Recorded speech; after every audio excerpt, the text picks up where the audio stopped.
video number 13 I showed you how to make decent looking signals based on NeoPixel LEDs. With this technology we can build a signaling system that only requires 3 wires to daisy chain any number of signals and connect them to just one signal controller. But how are we going to configure those signals the way we want? Let's have a look and find an answer to the question how long it takes to configure the 12 signals I installed in the last video.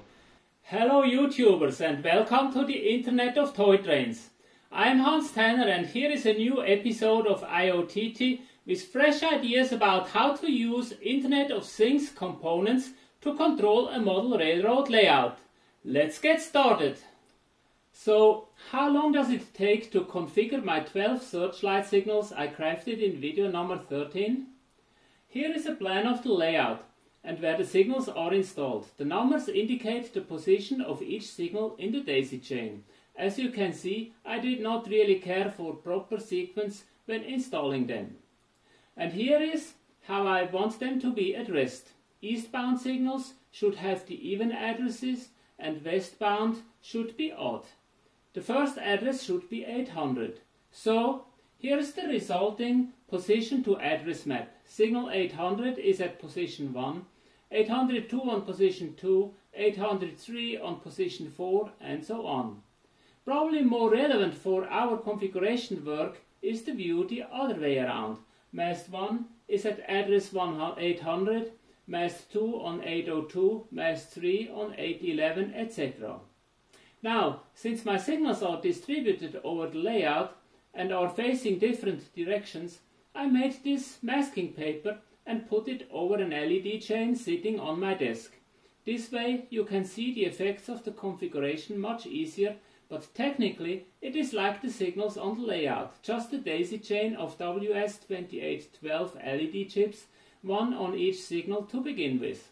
Also, thanks to the masking paper, it is a little easier for the camera to pick up the light of the LEDs as the paper acts as a screen. And while this is better than videotaping the bare LED, I am still looking for ways to get more contrast in the video image. So, if you know how to best record LED lights on video, please leave me a comment below. Now, to get started, I point the web browser to the Bluebox controller. The Wi-Fi setup procedure is the same as the one for the Yellowbox CTC panel controller, so if you have not, please watch video number 10 where this is covered in detail. When I go to the Signals tab, the page is empty and we can start defining the signals. So, the clock starts ticking. First, I create a new signal using one lamp and signal address mode, which means the signal will listen to addresses using the NMRA stationary decoder extended format, which provides 2048 signal addresses with an aspect value of 0 to 31 and 0 representing a stop signal.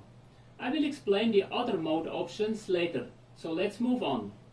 The address for the first signal in the chain is 800, so I enter it in the address field. As transition mode, I select soft, meaning the color transition between aspects will use a fade out, fade in process.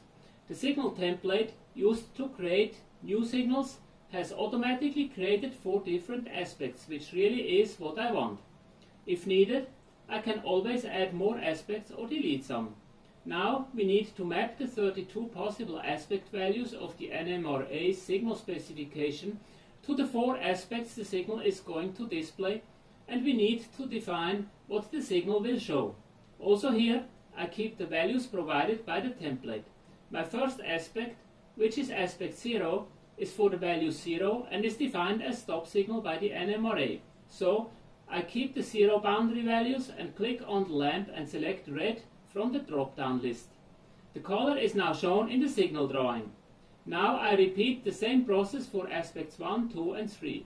I select aspect 1, which is for values from 1 to 3, and the color should be yellow for slow approach.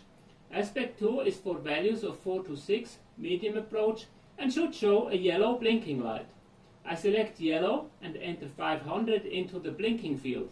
This gives me a blinking lamp with on-off times of 500 milliseconds.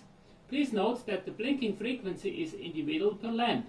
Even if you have more than one blinking lamp on the same signal head, they can have different frequencies. Finally, I select aspect 3 with value 7 to 31 and select a green lamp. That's it. So let's test it on the real signal. To do so, I click the Activate Test Mode button, followed by a click on one of the aspect buttons, and the aspect will be displayed on the real LED, so I can see how it looks like, with two differences though. First, the simulator does not support the soft transition effect, and second, the blink rate will always be 500 milliseconds on and off. This limitation is due to keeping computing power and data traffic volume low, and does not apply once the LEDs are controlled by the blue box. So don't worry. Okay, looks good. Now, since all my signals are of the same type, I only need to duplicate them. I click the Add Copy button, and an identical signal is created and placed on the next line, and the address is automatically incremented by 1. Since my signals are not in sequence, I need to manually change the address to what I need, 802 in this case. I can now repeat this process until I have 12 signals, and as this is boring to watch, I am going to speed it up a little.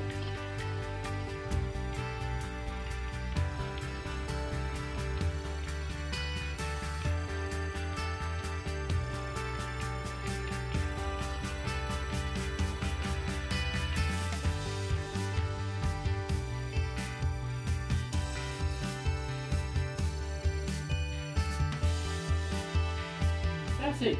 So click on Save and Restart to write my definitions into the blue box memory, and the 12 signals are configured. The blue box now is restarting, and when it comes back, it is showing aspect 0 or red for all 12 of them. So that took just about 5 minutes. To control the signals, I added the signal control board to my Node-RED LocoNet toolbox.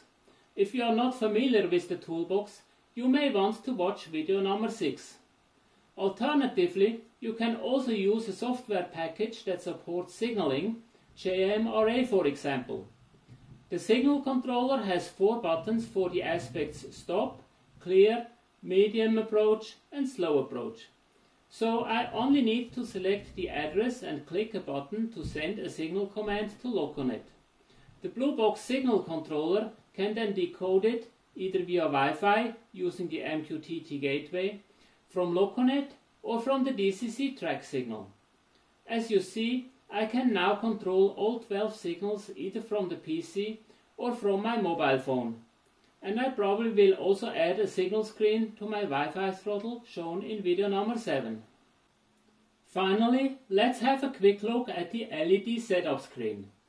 The test checkbox lets you activate the test mode.